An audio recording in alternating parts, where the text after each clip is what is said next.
Here I have to solve the following problem. In the first question I need to find the drift velocity. And in this case the current density is the electric field divided by resistivity. And on the other hand there is N, concentration of electrons, times V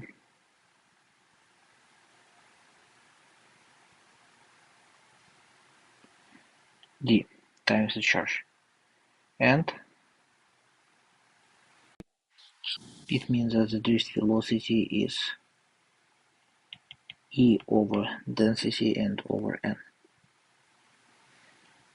So here that is 0.14 volt per meter divided by 1.42 times 10 negative 8 ohm meter and by N.